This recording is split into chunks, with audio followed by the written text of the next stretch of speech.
Hello అండి, welcome to Renuka's culinary. ఈరోజు మన స్పెషల్ రెసిపీ వచ్చేసి పిల్లల నుంచి పెద్దల వరకు చాలా ఇష్టంగా తినే tasty and healthy coconut laddu. ఈ లడ్డూని పాకంతో పని లేకుండా చాలా ఈజీగా అండ్ తక్కువ టైంలో ఎలా ప్రిపేర్ చేసుకోవాలో ఇప్పుడు ప్రాసెస్ చూసేద్దాం.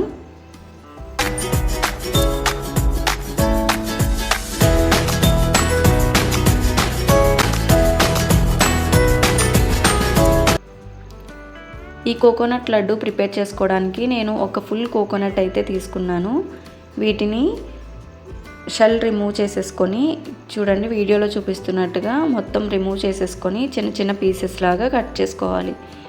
చూడండి ఇక్కడ చూపిస్తున్నట్టుగా చిన్న చిన్న పీసెస్ అయితే కట్ చేసుకోవాలి. మనం పెద్దగా కట్ చేసుకుంటే గ్రైండ్ చేసుకున్నప్పుడు సరిగా గ్రైండ్ అవ్వకుండా చిన్న చిన్న పీసెస్ లాగా అయితే ఉండిపోతాయి. ఇప్పుడు ఒక మిక్సీ జార్ తీసుకొని మనం కట్ చేసి పెట్టుకున్న కొబ్బరి ముక్కల్ని అందులో యాడ్ చేసుకొని బాగా గ్రైండ్ చేసుకోవాలి. చూడండి వీడియోలో చూపిస్తున్నట్టుగా మెత్తగా గ్రైండ్ చేసుకోవాలి. ఇలా మెత్తగా గ్రైండ్ చేసుకోవడం వల్ల లడ్డు అనేది చాలా సాఫ్ట్గా వస్తుంది. ఇప్పుడు స్టవ్ పై ప్యాన్ పెట్టుకుని ప్యాన్ కొంచెం వేడైన తర్వాత 1 టేబుల్ స్పూన్ వరకు గీ యాడ్ చేసుకోవాలి. గీ కంప్లీట్లీ ఆప్షనల్ అనమాట. ఇప్పుడు నాకు ఇందాక గ్రైండ్ చేసి పెట్టుకున్న కొబ్బరి తురుము 1.5 కప్ వరకు వచ్చింది. ఆ కొబ్బరి తురుముని ఇందులో వేసుకొని బాగా డ్రై అయ్యేంత వరకు ఫ్రై చేసుకోవాలి. ఈ కొబ్బరిలో ఉన్న వాటర్ అంతా డ్రై అయ్యేంత వరకు బాగా ఫ్రై చేసుకోవాలి. ఇప్పుడు ఇది మొత్తం ఫ్రై అయిన తర్వాత ఇందులోనే 3/4 కప్ వరకు బెల్లాన్ని యాడ్ చేసుకోవాలి. కప్ మెజర్మెంట్తో తీసుకుంటే మనకు అన్నీ కరెక్ట్గా సరిపోతాయి.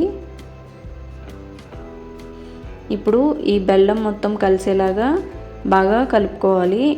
ఇక అక్కడక్కడ బెల్లం ముక్కలు చిన్న చిన్న పీసెస్ ఉంటే మెదుపుకుంటూ బాగా కలుపుకుంటే ఇలా చూడండి వీడియోలో చూపిస్తున్నట్టుగా ఇలాగా మొత్తం బెల్లం అంతా కరిగిపోతుంది. ఇప్పుడు ఇందులో కచ్చాపచ్చాగా దంచుకున్న యాలకుల్ని యాడ్ చేసుకోవాలి. యాలకులు యాడ్ చేసిన తర్వాత ఇవి మొత్తం బాగా కలిసేలాగా ఒక 5 to 6 minutes ఫ్రై చేసుకోవాలి. చూడండి 5 to 6 minutes ఫ్రై చేసుకున్నాక మొత్తం అంతా థిక్గా అయిపోయింది కదా. ఇప్పుడు ఇలా కొంచెం చేతితో తీసుకొని వీడియోలో చూపిస్తున్నట్టుగా చూస్తే లడ్డు చేసుకోవడానికి కంప్లీట్గా థిక్గా అయిపోయింది కాబట్టి ఇప్పుడు స్టవ్ ఆఫ్ చేసేసుకోవాలి. స్టవ్ ఆఫ్ చేసుకున్నాక ఒక 5 minutes బాగా చల్లారనివ్వాలి. కొంచెం గోరువెచ్చగా ఉన్నప్పుడు మనం తీసుకొని మనకు నచ్చిన సైజులో లడ్డు చేసుకోవాలి. కొబ్బరి లడ్డూని ఈ ప్రాసెస్లో చేసుకుంటే చాలా తక్కువ టైంలో టేస్టీగా ప్రిపేర్ చేసుకోవచ్చు. అలాగే బెల్లం పాకం తెలియని వాళ్ళకి కూడా చాలా ఈజీగా చేసుకోవచ్చు. ఈ వీడియో నచ్చినట్లయితే ప్లీజ్ లైక్ చేయండి, షేర్ చేయండి అండ్ అలాగే మీరు ట్రై చేసి ఎలా వచ్చిందో కామెంట్ బాక్స్లో కామెంట్ చేయండి. Thank you for watching.